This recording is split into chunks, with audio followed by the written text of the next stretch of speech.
पश्चिम बंगाल में कल शनिवार के दिन सियासत का संग्राम होने वाला है। बीजेपी अध्यक्ष जेपी नड्डा के काफिले पर हमले के बाद पहली बार गृह मंत्री अमित शाह बंगाल पहुंच रहे हैं। कल अमित शाह की रैली में ममता के बागी शुभेंदु अधिकारी को भी बीजेपी के साथ लाने का प्लान है। यानी कल बंगाल में अमित शाह ममता के खिलाफ चक्रव्यूह रचने की शुरुआत करने जा रहे हैं। अमित शाह जी स्वागतम, अमित शाह स्वागतम, स्वागतम, स्वागतम, भारत माता की जय श्री राम। हमारा सोनार बांग्ला कहां गुम हो गया? देश भर में फैले हुए बंगाली आज सोनार बांग्ला को ढूंढ रहे हैं।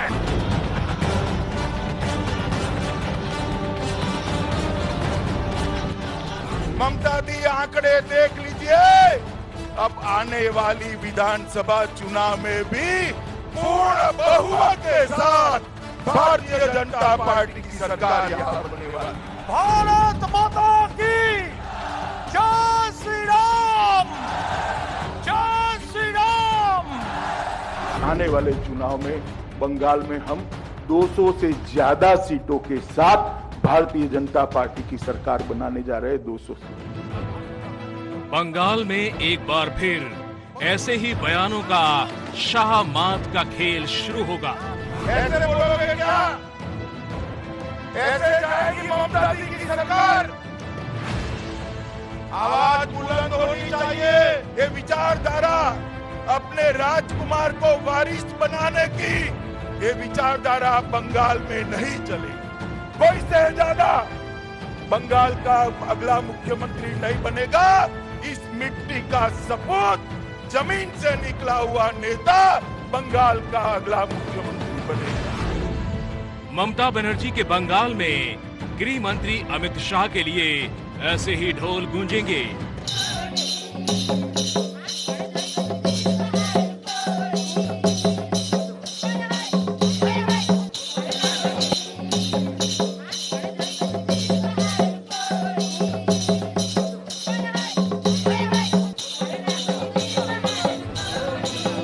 बीजेपी शाह के स्वागत में बंगाल की अस्मिता का करेगी शक्ति प्रदर्शन।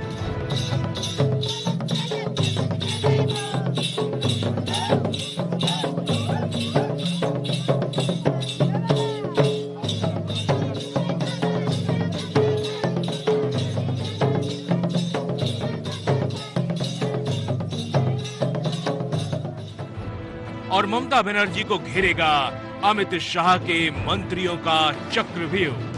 तो माम माटी और मानुस का नारा तुष्टिकरण, तानाशाही और टोलबाजी में परिवर्तित हो गया है। ममता दीदी गड्ढे भरने का वादा कर रही है। मेरा उनसे विनम्र सलाह है, मैं आयु में छोटा हूं मगर राजनीति बहुत देखी है मैंने, पूरा देश घुमा हूं कि दीदी अब गड्ढे भरने से कुछ नहीं होगा। जनता के भरोसे में बड़ा गड्ढा भर गया है, वो 6 माह में कभी भरा नहीं जा सकता। पश्चिम बंगाल की सियासत में शनिवार का दिन बड़ी हलचल का रहने वाला है। जेपी नड्डा के काफिले पर हमले के बाद पहली बार गृह मंत्री अमित शाह पश्चिम बंगाल पहुंच रहे हैं और बीजेपी अमित शाह के इस दौरे को ममता सरकार के खिलाफ बड़ा आंदोलन बनाने वाली है। बीजेपी के प्लान की ये 3 तस्वीरें हैं जिन पर काम चालू हो गया है। अमित शाह पश्चिम बंगाल को जीतने के लिए केंद्रीय मंत्रियों को मंत्र देंगे। शुभेंदु को ममता से छीनकर बीजेपी में लाकर बंगाल में अमित शाह अपना शुभारंभ करेंगे और बीजेपी की ताकत दिखाकर ममता की पार्टी में भगदड़ मचाई जाएगी। अमित शाह जी स्वागतम। पहले आपको दिखाते हैं कि अमित शाह के दौरे पर क्या क्या होगा।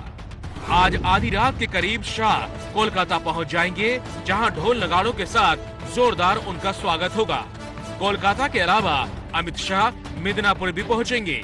मिदनापुर में अमित शाह की बड़ी रैली होगी, जिसमें ममता के बागी शुभेंदु अधिकारी को बीजेपी में शामिल कराने का प्लान है।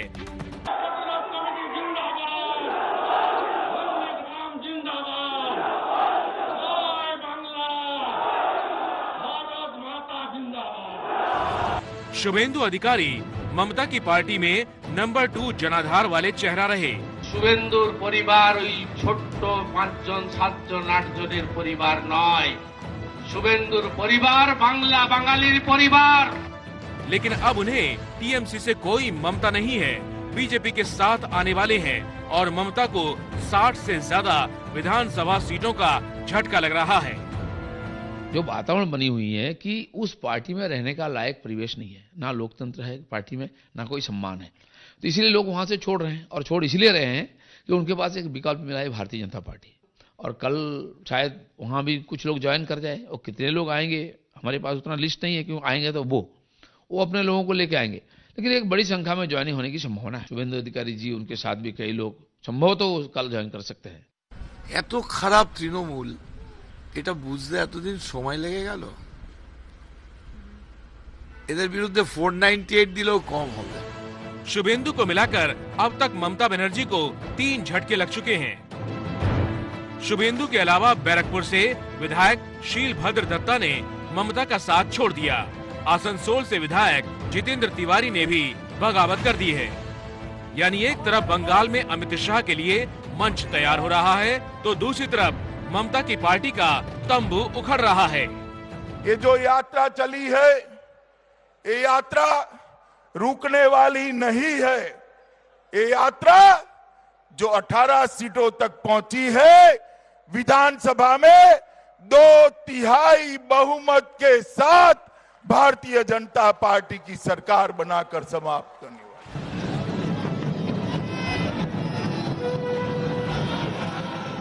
ममता की पार्टी में सेंध के साथ साथ अमित शाह अपने 7 केंद्रीय मंत्रियों को बंगाल जीतने की जिम्मेदारी भी आधिकारिक तौर पर देने वाले हैं।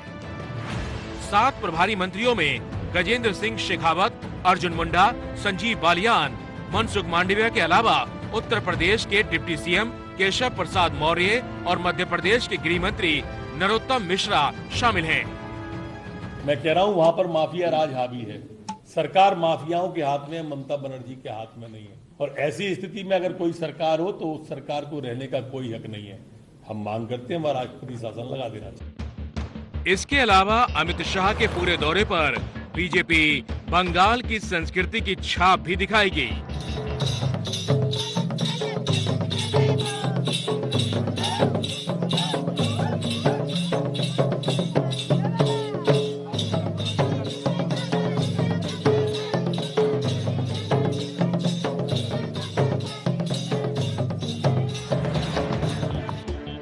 अमित शाह को शांति निकेतन भी जाना है और बंगाल के पारंपरिक संगीत से ही उनका स्वागत किया जाएगा।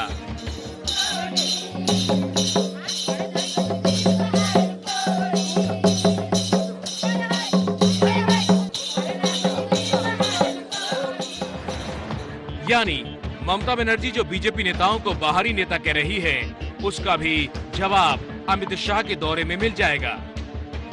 साफ है कि बंगाल में ममता के गढ़ को जीतने के लिए बीजेपी हर मोर्चे पर किलेबंदी करने में लगी है। बंगाल में वैसे चुनाव तो अगले साल होने हैं, लेकिन सियासत का सुपरहिट घमासान अभी से चालू है।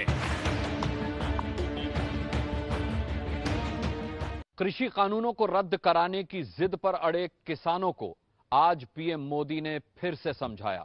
मध्य प्रदेश के किसानों के साथ बातचीत में पीएम मोदी ने किसानों को फिर से एमएसपी खत्म न होने का भरोसा दिया और कहा कि विपक्ष भ्रम है। एमएसपी न बंद होगी न समाप्त होगी।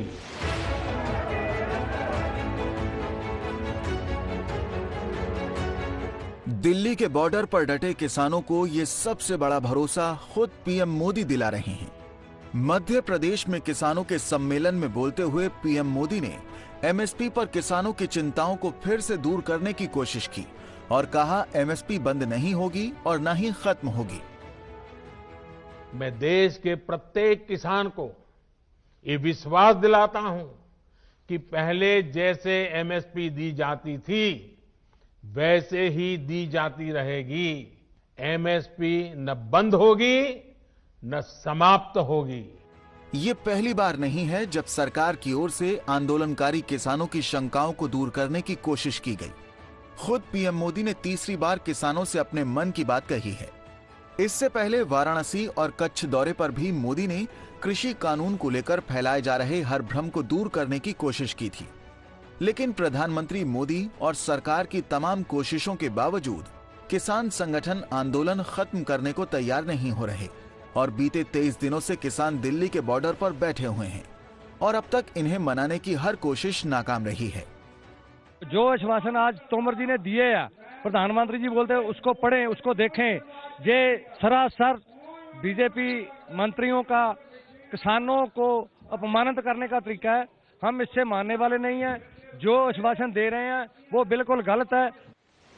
ऐसे में ये बात भी बार बार उठ रही है कि कहीं कुछ लोग किसानों को डराकर अपनी राजनीति चमकाने की कोशिश में तो नहीं। और यही वजह है कि पीएम मोदी ने आज कृषि कानून का विरोध कर रहे विपक्षियों को निशाने पर लिया। देश के किसानों को उन लोगों से जवाब मांगना चाहिए जो पहले अपने घोषणा पत्र में इन सुधार करने की बात लिखते थे, वकालत करते थे और बड़ी बड़ी बातें करके किसानों के वोट बटोरते रहे, लेकिन अपने घोषणा पत्र में लिखे गए वादों को भी पूरा नहीं किया।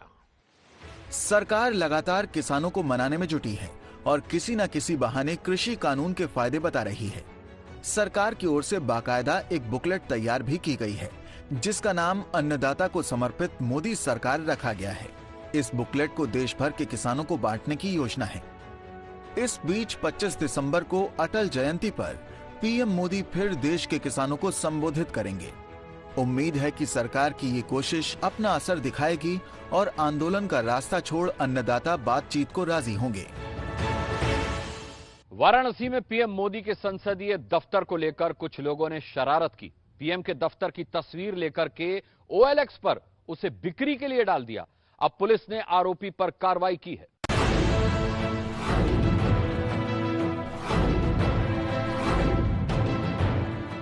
टीवी स्क्रीन पर दिख रही ये तस्वीरें वाराणसी में प्रधानमंत्री मोदी के संसदीय दफ्तर की है और इसी दफ्तर की तस्वीर खींचकर कुछ शरारती लोगों ने OLX पर बिक्री के लिए डाल दी।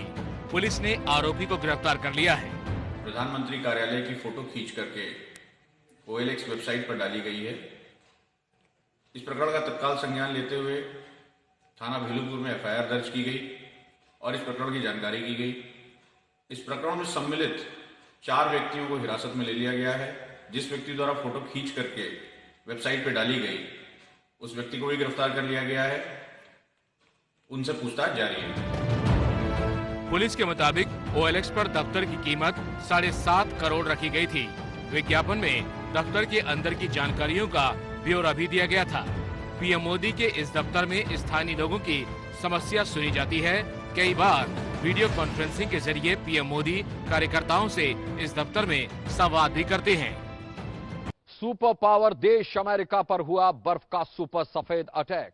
अमेरिका में 2 दिन में ऐसी बर्फ गिरी कि न्यूयॉर्क का टाइम्स स्क्वायर बर्फ में दब गया। न्यूयॉर्क टाइम्स स्क्वायर पर बर्फीला अटैक।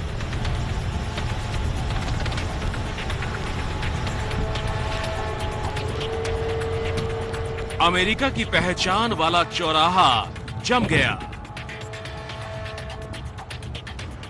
बर्फ में गाड़ियां दब गईं, सड़कें ठप हो गईं।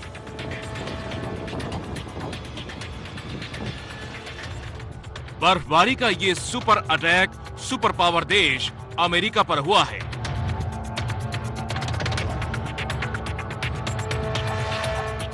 देखिए कैसे दुनिया भर में अमेरिका की पहचान टाइम्स स्क्वायर बर्फ में गोल गोल हो गया। ये वही टाइम्स स्क्वायर है जहां दुनिया भर के सैलानी जुटते हैं। चमचमाती बड़ी बड़ी इमारतों वाली ये दुनिया कभी सोती नहीं।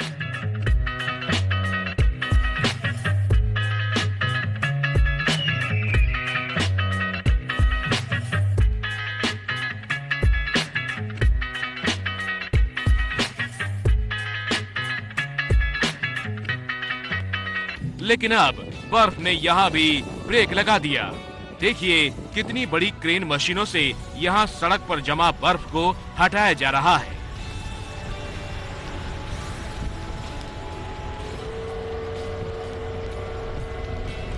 सजावट में लगे इस झरने को देखिए, इसका बहता पानी अब नहीं बह रहा क्योंकि वो ठंड से जम चुका है। हालांकि जो सैलानी यहाँ पहुँचे वो तो बर्फ का पूरा मजा उठा रहे हैं।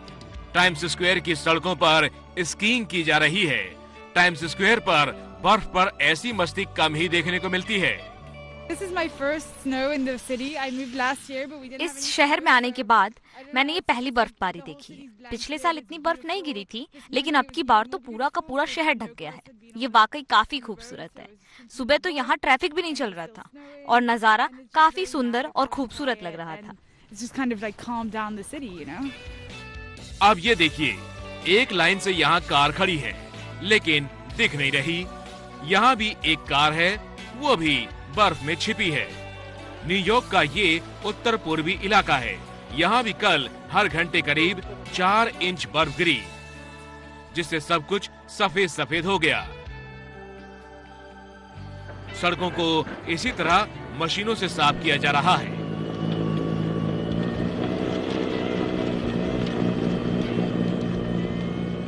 अब आपको न्यूयॉर्क के बिम्पटन इलाके ले चलते हैं।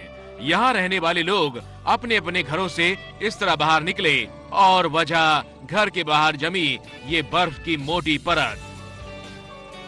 यहाँ भी अलग अलग तरीके से लोग खुद ही बर्फ हटाने का काम कर रहे हैं,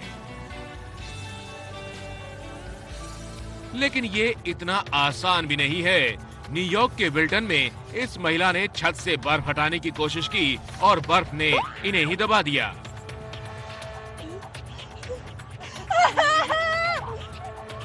देखा, ऐसा लग रहा है जैसे छत से एवलांच यानी बर्फ का बर्फीला तूफान आ गया है।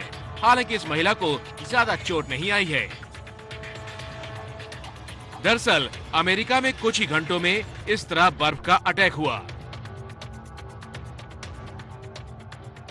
देखिए हाईवे की ये तस्वीर। यहाँ बर्फीली हवाओं ने माहौल ऐसा बना दिया कि गाड़ी चलाना जानलेवा साबित हो रहा है। हाईवे पर डिवाइडर से टकराया ये ट्रक इस बात का सबूत है। सड़क पर बर्फ तो है ही, ट्रैफिक सिग्नल भी बर्फ में जम गए हैं। अमेरिका के ज्यादातर इलाकों में कुछ ही घंटों में 1 मीटर तक बर्फ गिरी है। मौसम विभाग ने कहा है यहाँ अभी और बर्फ गिरेगी। अब जरा देखिए अमेरिका के मैरीलैंड में इस प्लेन की तस्वीरें। ड्रोन कैमरे से ये तस्वीरें ली गई हैं। रनवे से फिसलकर ये प्लेन घास पर चढ़ गया। वो घास जिस पर बर्फ जमा है और रनवे पर भी बर्फ थी, इसलिए यह हादसा हुआ। इस प्लेन में 100 से ज्यादा यात्री सवार थे। अच्छी बात ये रही कि किसी को भी चोट नहीं लगी। वैसे तो बर्फबारी से ज्यादातर मुश्किलें दिख रही है, लेकिन इस बर्फबारी में कोई है जो बेहद खुश है। देखा इन बच्चों को कैसे अपने माता पिता के साथ ये यहाँ मस्ती कर रहे हैं।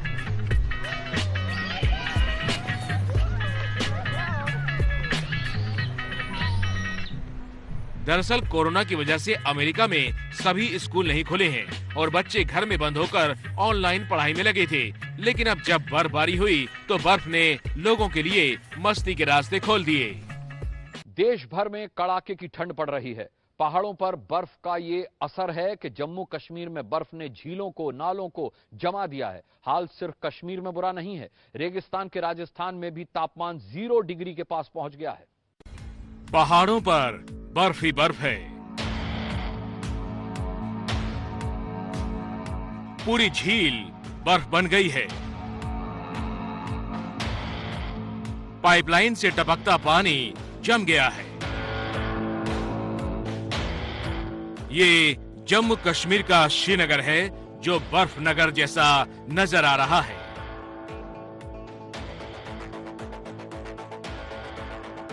पानी नहीं है यार, पानी का प्रॉब्लम है हमें गांव में। पानी जम गया सब। ठंड है, सर्दी शुरू होगी, नलके लग गए। 8 दिन से हमें पानी नहीं है। 5 किलोमीटर दूर से हमें नाले से पानी लेना पड़ता है। यहाँ पिछले दिनों खूब बर्फबारी हुई और अब तापमान इतना नीचे गिर गया कि आलम यह है कि कई झीलें जम गई। हम इस समय श्रीनगर के हारवन इलाके में हैं और यहाँ पे आप देख सकते हैं कि ये जो पानी यहाँ पे जमा है, ये इसके ऊपर एक बर्फ की परत बन चुकी है। मैं दिखा सकता हूँ आपको कि ये वो बर्फ की परत है जो जम चुकी है। यहाँ पे तकरीबन 1 इंच के करीब मोटी बर्फ की परत इस पूरे पानी के जो तालाब हैं यहाँ पे बन चुकी है। आप देख सकते हैं कि मैं ये अगर बाहर फेंकूं तो ये पूरा जो है ये ठोस बर्फ बन चुका है। जमी झील देखने के बाद अब जरा इस तस्वीर को देखिए। यहाँ रिहायशी इलाके में पानी पहुँचाने वाली पाइपलाइन भी बर्फ में जम चुकी है। मेरे पीछे एक वाटर सप्लाई स्कीम है, पानी की टंकी बनी हुई है और उसमें से पानी छलक के बाहर आ रहा है। लेकिन जहां पर यह पानी गिर रहा है वहां पे लंबी लंबी बर्फ की छड़ियां, जिनको आइसकल्स कहते हैं, वो बन जाती है। ये ठोस बर्फ बन चुका है और इस पर मैं आराम से चल सकता हूं। आप देख सकते हैं कि इस पानी की धारा के ऊपर मैं खड़ा हूं और आराम से चल सकता हूं। यानी तकरीबन 2 से 3 इंच मोटी बर्फ की ये परत यहाँ पे बन चुकी है, जो सिर्फ इस वजह से बनी है कि जो ठंड पहाड़ों में पड़ रही है वो काफी ज्यादा है। नतीजा ये है कि पानी ना मिलने से परेशान लोग अब दूसरी पाइपलाइन डाल रहे हैं।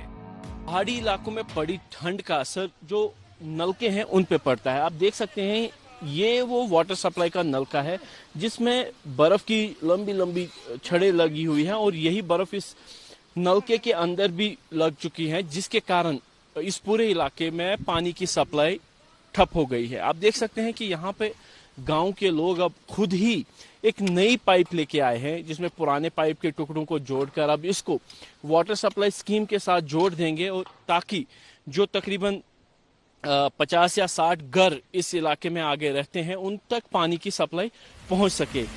श्रीनगर के अलावा जम्मू कश्मीर के द्रास, करगिल और गुलमर्ग में भी तापमान 0 से काफी नीचे चल रहा है।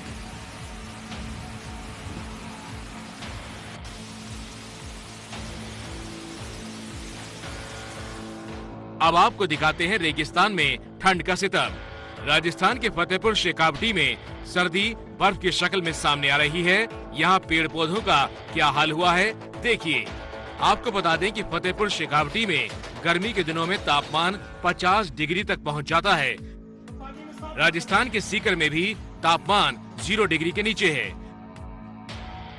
नतीजा ये कि मैदानी इलाकों में घास पत्ते सब पर बर्फ जमा हो गई और ऐसे में ठंड से बचने के लिए अलाव ही लोगों का सहारा बन रहा है। हाथरस केस में एबीपी न्यूज की मुहिम रंग लाई है। सीबीआई ने जो चार्जशीट दायर की है उसमें पीड़िता के मौत से पहले दिए गए बयान को आधार बनाया गया है। यूपी के हाथरस कांड में सीबीआई के चार्जशीट दायर। सीबीआई ने पीड़िता की मौत से पहले के बयान को चार्जशीट का आधार बनाया। चार्जशीट में गैंगरेप के बाद हत्या का आरोप। सीबीआई की गाजियाबाद यूनिट कर रही है जांच। 14 सितंबर को हाथरस की बेटी के साथ दरिंदगी हुई थी और 29 सितंबर को उसने दिल्ली के सफदरजंग अस्पताल में दम तोड़ा था। एबीपी न्यूज ने इंसाफ की आवाज उठाई थी। एबीपी न्यूज की मुहिम के बाद ही योगी सरकार ने सीबीआई जांच का आदेश दिया था। सीबीआई ने ये पाया कि क्योंकि बैंक डिक्लेरेशन है उसमें जो लास्ट का 22 तारीख वाला बयान है उसको बेस मानते हुए उन्होंने कहा ये कोर्ट के ऊपर छोड़ते हैं निर्णय और चार्जशीट चारों के खिलाफ दाखिल कर दिए।